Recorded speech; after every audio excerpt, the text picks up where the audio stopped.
Be me Kenneth 32. My life is my work, and I mean that in the best way possible. I own a shop that restores classic cars. It's not one of those sterile white floor garages you see on TV with a dozen guys in matching jumpsuits. This place has history. You can feel it in the air. My grandfather started it after he came back from the war with nothing but a set of wrenches and a belief that a thing of beauty should last forever. The main building is old brick, with huge timber beams overhead that have been stained dark from decades of exhaust and oil. The smell is a mix of gasoline, metal polish, old leather, and hard work. For me, it's the smell of home. I inherited the place about 5 years ago. It was my grandfather's, then my dad's, and now it's mine. I take forgotten, rusted-out shells of what were once glorious machines, and I bring them back to life. It's slow, painstaking work. Every nut, every bolt, every stitch in the upholstery has to be right. It's more art than mechanics. Business is good. There's a long waiting list. People with money who appreciate real craftsmanship. I don't advertise. It's all word of mouth. My reputation is everything. My life was simple: work, eat, sleep. Go for a long drive on the weekends and whatever classic I'd just finished. It was a good life, a quiet life. Then I met Joan. It was a couple of years back. I was at a gallery opening. Not my usual scene at all. A client of mine, a guy whose 1960s Mercedes I restored, had invited me. He was one of the patrons. I was standing in the corner, feeling out of place in a clean shirt, trying not to get any of the weird-looking appetizers on myself. She walked right up to me. She was stunning, confident, sharp, with a smile that could disarm a bomb. I remember thinking she must have mistaken me for someone else. But she said she knew who I was. The client had pointed me out. She told me she worked in social marketing, helping brands build a progressive and authentic identity. I just nodded along, not really getting half of what she was saying, but she was fascinated by my work. She didn't call me a mechanic or a grease monkey. She called me an artisan. She said what I did was preserving history and a form of tangible art. It was nice. I wasn't used to that. Most women I'd met saw my job as a bit dirty, a bit lowbrow. Joan saw it as something noble. Or, at least, she said she did. We talked for over an hour. It was easy. She laughed at my dumb jokes. I got her number. I didn't think she'd actually answer if I called, but she did. Our first date was at some fancy restaurant I couldn't pronounce the name of.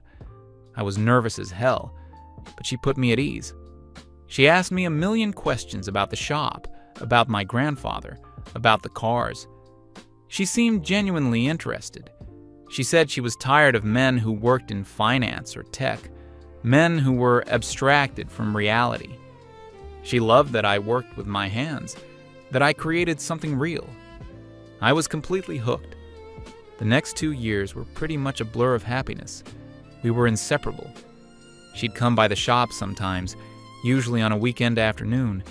She'd bring coffee and watch me work from a safe distance, careful not to get her expensive clothes dirty. I introduced her to the soul of my world, the growl of a V8 engine coming to life for the first time in 30 years, the satisfaction of a perfect coat of paint. She seemed to get it. She'd post pictures on her social media. Me covered in grease with some caption about authentic masculinity or the dignity of labor. Her friends and followers loved it. I was her rugged, salt-of-the-earth boyfriend, her personal artisan. It felt a little weird, like I was a character in her online story, but I was in love, so I didn't think too much about it. I figured that was just her world. She was smart, ambitious, and passionate about her causes. A lot of what she talked about went over my head. Things like systemic structures, the patriarchy, emotional labor. To me, things were simpler. You work hard. You treat people with respect. You keep your word. But I listened. I wanted to understand her world, just like she seemed to want to understand mine. I loved her. I really did. I thought we were building a life together. About 6 or 7 months ago, I decided to propose. I had a ring made. It wasn't some giant rock. It was a simple, elegant vintage design that I knew she'd like. I didn't do a big public proposal. That wasn't my style. We were up at a small cabin by a lake for the weekend, just the two of us. We built a fire. We talked for hours. I told her I couldn't imagine my life without her. I asked her to be my wife. She cried. She said yes. It was the happiest moment of my life. We got back and she announced it to the world. A perfect picture of the ring on her finger, with a long caption about committing to a conscious partnership. The wedding planning started almost immediately, and that's when the first little cracks started to show. Everything had to be a statement. The venue couldn't just be a nice place, it had to be ethically sourced and woman-owned. The invitations had to be on recycled paper, printed with soy ink by a company that donated a portion of its profits to a women's shelter. Every decision was filtered through her ideological lens. I went along with it. I just wanted her to be happy. The costs were piling up, way more than I expected, but she kept saying it was an investment in our story. Then came the dinner. Joan wanted me to meet some of her closest friends, her inner circle, as she called them. It was at one of those places where the food is tiny and the bill is huge. I had just finished a long day at the shop. I was working on a beautiful but frustratingly complex Porsche 356. The wiring was a nightmare. I got home just in time to shower and change. Joan was already dressed, looking incredible as always. She watched me as I was trying to scrub the grease from under my fingernails. She had this strange look on her face. A little bit of pity, a little bit of disappointment. She told me, "Kenneth, sweetie, could you try a little harder with your hands? We're going to be around people who notice these things." It stung. My hands are my life. They're my grandfather's hands. They build things. But I just nodded and kept scrubbing. The dinner was an experience. Her friends were all like her. Smart, articulate, and very, very sure of their opinions. They all worked in similar fields: marketing, HR, nonprofit management. I was the only one at the table who had ever gotten calluses on their hands. I was introduced as Joan's artisan fiance.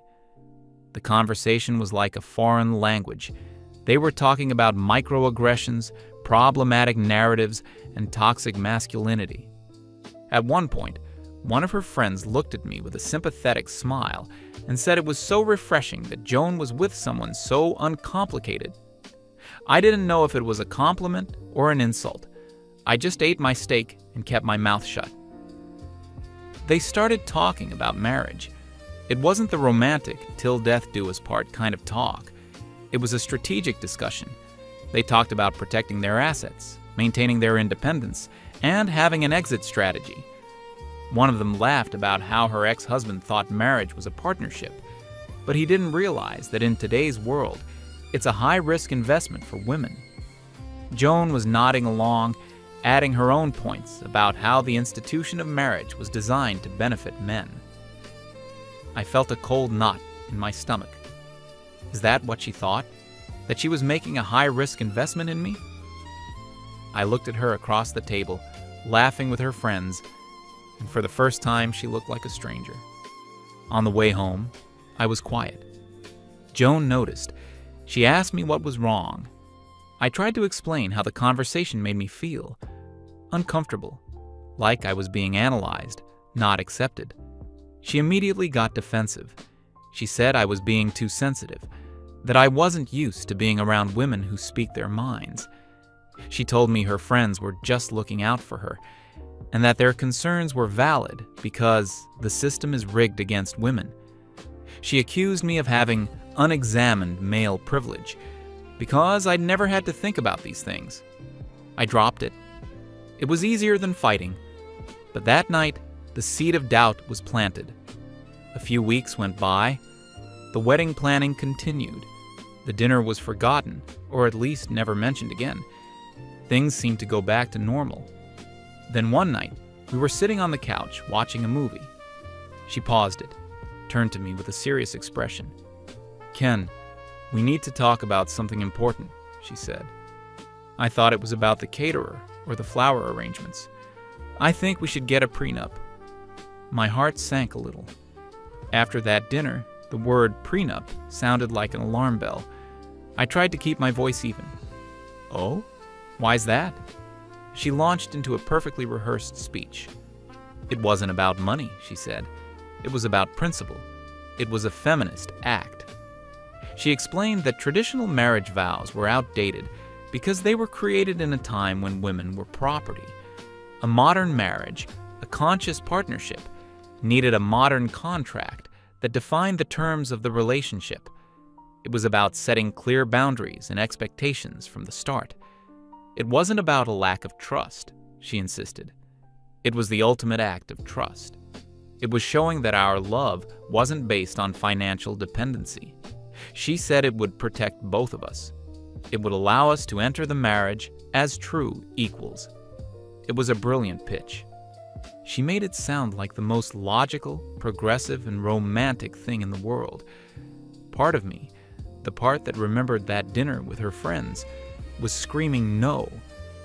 But another part of me, the part that loved her and wanted to trust her, felt ashamed of my own hesitation. Maybe she was right. Maybe I was old-fashioned. Maybe this is what modern love looked like. I looked into her eyes. She seemed so sincere, so passionate about it. "Okay," I said. "If it's that important to you, then okay, we can do it." Her face lit up. She kissed me and told me I was the most understanding man in the world. She said her lawyer would draft something up and send it over. A weight settled in my gut. Her lawyer. Not our lawyer. Her lawyer. I told myself I was overthinking it. I loved this woman. I was going to spend my life with her. A piece of paper couldn't change that. I was so wrong. The email arrived about a week later. The subject line was bland and professional. Draft premarital agreement. It was from a law firm I'd never heard of, her lawyer. I remember it was a Thursday evening. I was at the shop late, trying to solve that wiring problem with the Porsche. I had grease on my hands, and my back was aching. I saw the email on my phone and decided to open it on the office computer. The office is a small, cluttered room at the back of the garage. It's filled with old service manuals, stacks of invoices, and a black and white photo of my grandpa standing proudly in front of the shop in 1952. It's my sanctuary, my place of focus. I clicked open the attachment, a 30-page PDF document loaded onto the screen. My first thought was, 30 pages? What on earth needs to be said in 30 pages? I started to read. The first few pages were standard legal jargon, names, dates, definitions. I scrolled past it, looking for the meat of the agreement. Then I found it. The sections on separate property and marital property. My blood started to run cold. The first section detailed Joan's assets.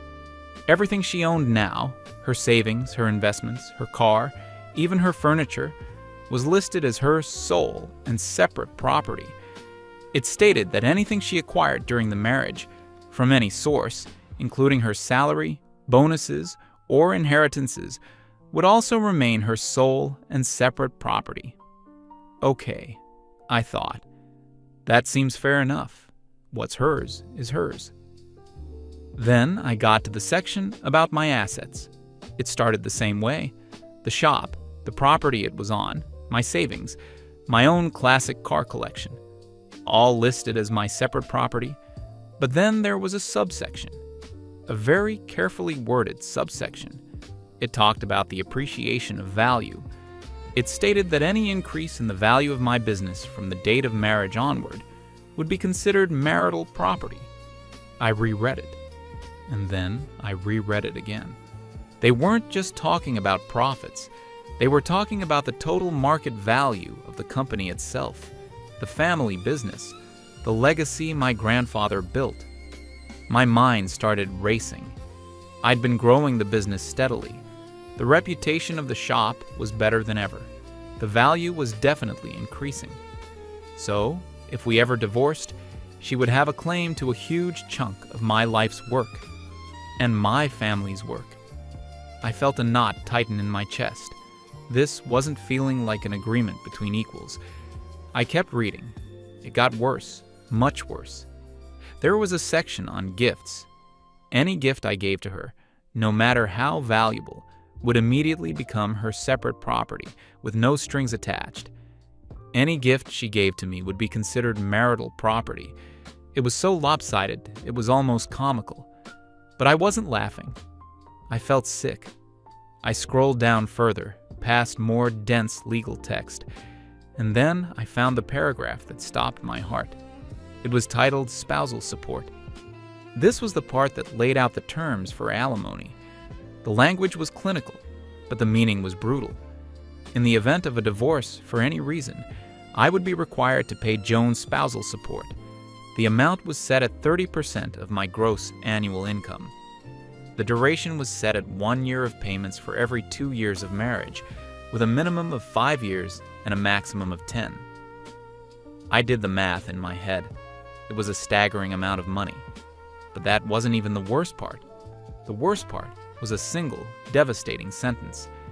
It said that her right to this support would not be affected by any marital misconduct, including infidelity. I sat back in my creaky office chair and stared at the screen. Let me get this straight.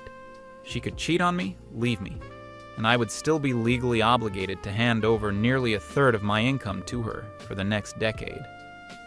I felt like I'd been punched in the stomach. And then, as if to add insult to injury, there was a clause right after it. A justification. I'll never forget the wording. It said this support was to compensate for the non-economic contributions made to the marriage, including emotional labor, and to acknowledge the systemic societal disadvantages faced in the professional marketplace. Emotional labor, systemic disadvantages. It was the language from the dinner party, the language from her social media posts. It was her ideology, weaponized and written into a legal document designed to gut me. This wasn't a prenup. This was a corporate takeover plan. I closed the file. I couldn't look at it anymore. I turned off the computer and just sat there in the dark office, the silence of the shop pressing in on me. The smell of oil and steel suddenly felt foreign.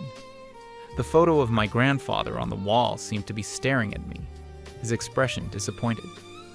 I felt like a fool, a complete and utter fool. I had been so wrapped up in the idea of being in love that I had ignored every red flag.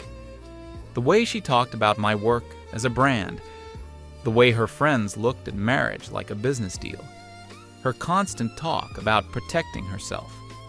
I saw it all with sickening clarity. She wasn't looking for a partner. She was looking for an asset, an authentic one that would look good on her arm and even better on her balance sheet if things went south. I didn't sleep that night. I just sat in the office, thinking. By morning, the shock had worn off and been replaced by a cold, hard anger. But I knew I couldn't just fly off the handle. I had to be smart. I had to be sure. I looked up my family's lawyer, an old guy who had handled my grandfather's will and my father's estate.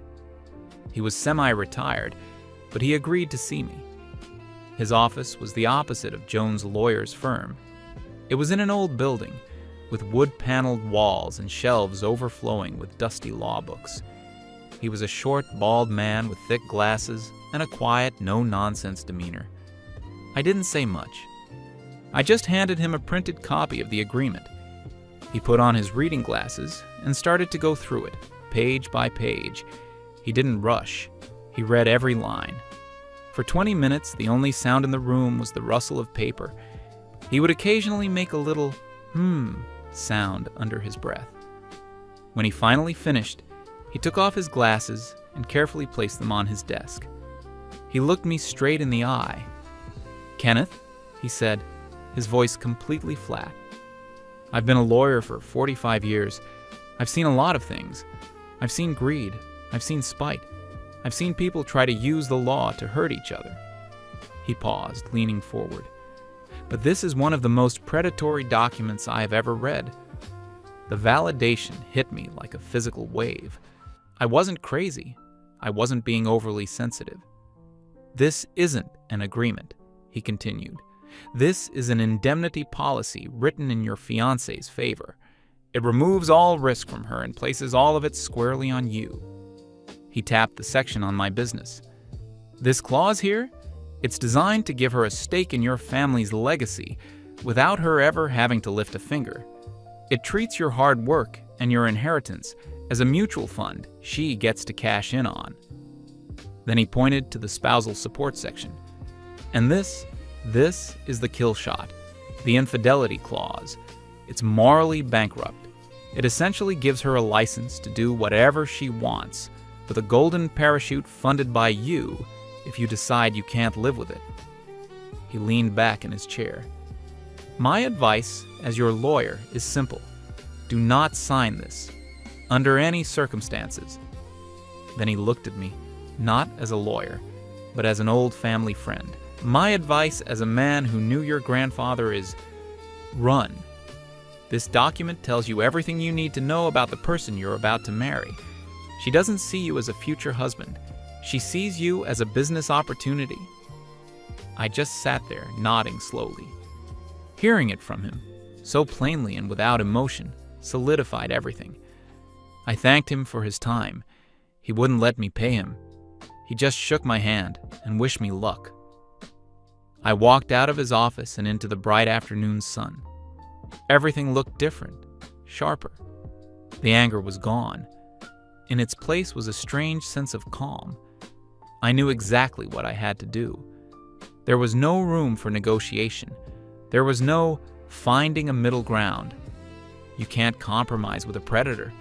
You can't build a partnership based on a foundation of planned exploitation. The whole relationship, the last 2 years, replayed in my mind. But this time, I saw it through a new lens. Every compliment about my authenticity, every social media post about my real work. It wasn't admiration, it was marketing. She was building her brand, and I was the star product. I drove back to the shop, not to my house. I couldn't face her yet. I needed to be in my own space. I walked through the garage, past the half-finished cars. I ran my hand over the cool metal fender of the Porsche. This was real. My work was real. My legacy was real. And I was not going to let it be dismantled and sold for parts to fund someone's ideological fantasy of compensation. I planned the conversation in my head. I wasn't going to yell. I wasn't going to accuse. I was just going to state the facts. I was going to show her the same respect she had failed to show me. The respect of being direct and honest. That evening, I went home. Joan was in the kitchen, humming to herself as she looked at wedding magazines. She looked up and smiled when I walked in. The same smile that had captivated me at the art gallery. Now, it just looked practiced. "Hey you," she said cheerfully. "You're home early? How was your day?" I took a deep breath. "We need to talk, Joan." I placed the printed copy of the prenup on the kitchen island between us. Her smile faltered, just for a second. Then it was replaced by a look of guarded determination. The mask was coming off. She looked at the thick stack of paper on the counter, then back at me. Her cheerful demeanor vanished, replaced by a cool, almost clinical composure. It was like a switch had been flipped. "Okay," she said, her voice steady. "So you've read it. What are your thoughts?" She said it so casually, as if she were asking my opinion on a new brand of coffee. I looked her right in the eye. I wanted to see if there was any flicker of shame, any hint of doubt. There was nothing. Just a calm, expectant look. "My thoughts?" I repeated, keeping my own voice low and even. My thought is that this isn't a prenuptial agreement, Joan. This is a separation agreement. It's a document written for a marriage that's already failed. I slid the papers across the polished granite countertop until they were right in front of her. I'm not signing this. A flash of annoyance crossed her face, but she quickly suppressed it. She was still in control, still playing the role of the reasonable one. Kenneth, let's not be dramatic, she said, her tone becoming slightly condescending. This is standard practice for modern couples. It's about being smart and protecting ourselves. My lawyer assured me these are very common clauses. I almost laughed. Common clauses. Right. Common? I asked. Is it common to have a clause that gives you a claim to 50% of the growth of a family business you've contributed nothing to? A business my grandfather poured his blood and sweat into? Her eyes narrowed. I would be contributing. I'd be your wife. I'd be providing emotional support. That has value, Kenneth. It's called emotional labor. Maybe you should read up on it. There it was again. That phrase. The same one from the document. The one that turned love and support into a billable service. And the alimony? I pressed on, my voice still calm, but with a hard edge now. The clause that says I have to pay you a third of my income for years, even if you cheat on me and end the marriage. Is that common too, Joan? Or is that what you call your exit strategy? Her composure finally cracked. Her face hardened, and the mask of the progressive, understanding partner fell away completely. What was underneath was cold and furious. You just don't get it, she hissed, her voice low and sharp. Of course that clause is in there. It's for my protection. The world is not a level playing field. The entire system is designed for men like you to succeed, while women are penalized for taking time to build a family or support a husband's career. I just stared at her, dumbfounded. What are you talking about? You have a great career. You make good money. You've never once sacrificed anything for my business. You barely even like coming to the shop unless you can take a picture for your social media. That's not the point, she shot back, her voice rising. It's about the principle. It's about rectifying a historical imbalance. I knew you wouldn't understand. You're too privileged to see it. All you see is your money and your precious business. You don't see me, the woman who's supposed to be your partner. You don't trust me. That was it. That was the line that broke something inside me. The accusation of distrust. Trust? I said. And this time I did laugh, a short, bitter sound. Joan, this document is the single greatest act of distrust I have ever witnessed. It's 30 pages of it. It presumes my failure, my betrayal, and my eventual exploitation. It's a business contract designed for a hostile takeover, not a marriage. I leaned forward, my hands flat on the counter. I was ready to give you my whole life, my name, my future. I trusted you completely. And while I was planning a life with you, you and your lawyer were planning for a life without me, funded by me. She saw she was losing the argument, so she switched tactics. The anger melted away and was replaced by tears. It was a masterful performance. Her eyes welled up, her lip quivered. "You're twisting my words," she whispered, her voice choked with manufactured emotion. "You're trying to make me sound like some kind of monster. I'm just scared, Ken. All my friends, they've seen what can happen. Marriages fall apart, men leave, and the woman is left with nothing. I need to know I'll be okay." For a split second, the old me, the me that loved her, felt a pang of sympathy. But then I looked down at the cold, calculating words on the paper. The clause about infidelity, the 50% claim on my family's legacy. This wasn't fear. This was an insurance policy against her own bad behavior.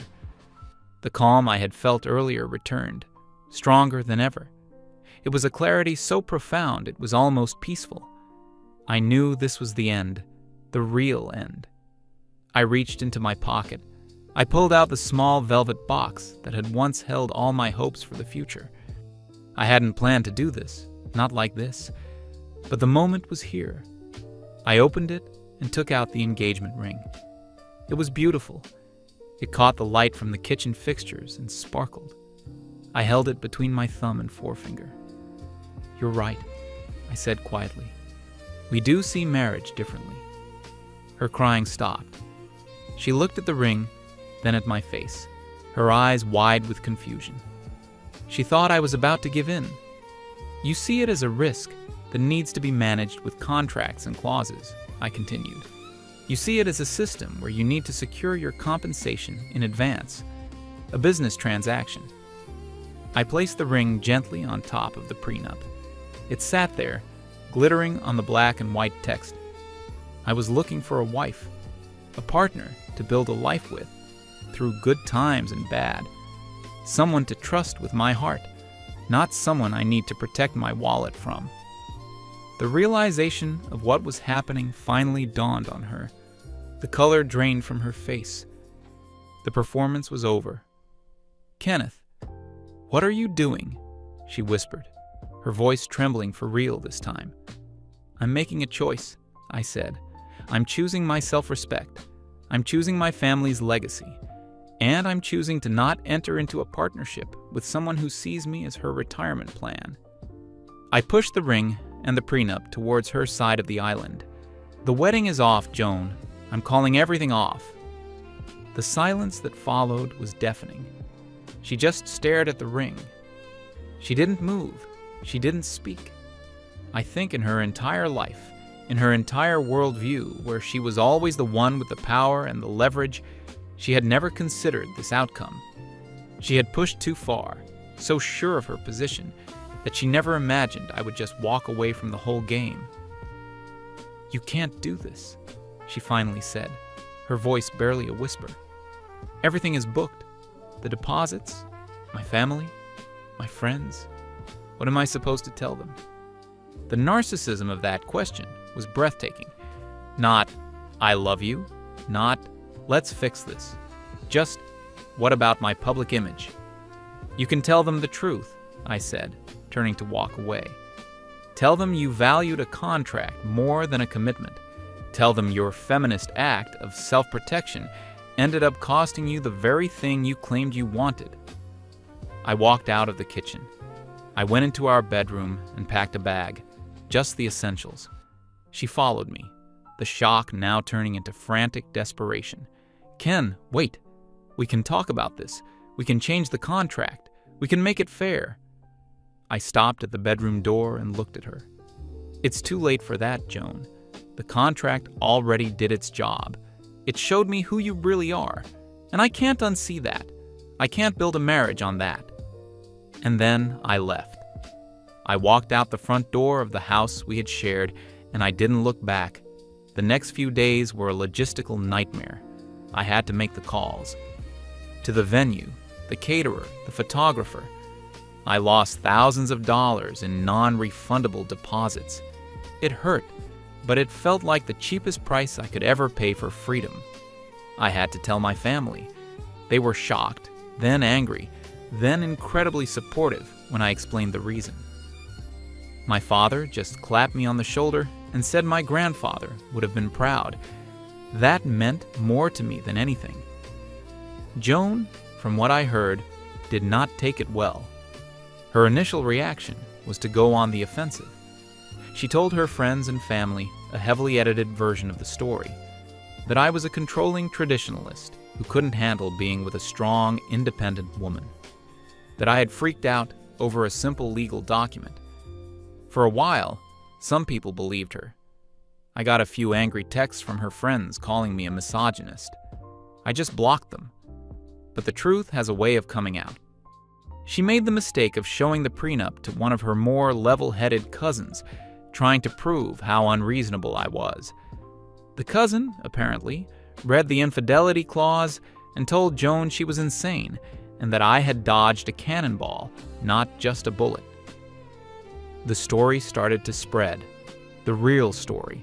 The narrative she had so carefully crafted of her as the progressive victim of my backwards masculinity fell apart. People started to see the prenup for what it was, a blatant, greedy overreach. Her public humiliation was, from what I gathered, profound. She had positioned herself as an expert in modern relationships, and her own had imploded because of her own cynical greed. It was a delicious irony.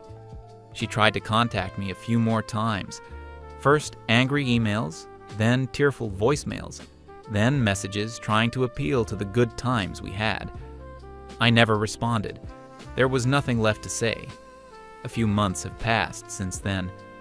I moved out of the house and got my own place, a small apartment closer to the shop. Life is simple again. Work, eat, sleep. The Porsche 356, the one that was giving me so much trouble, is finished now. I took it out for a drive last weekend up the coast. The engine ran perfectly. The sun was shining. The ocean was on my left. I was alone, but I wasn't lonely. I felt free, truly free.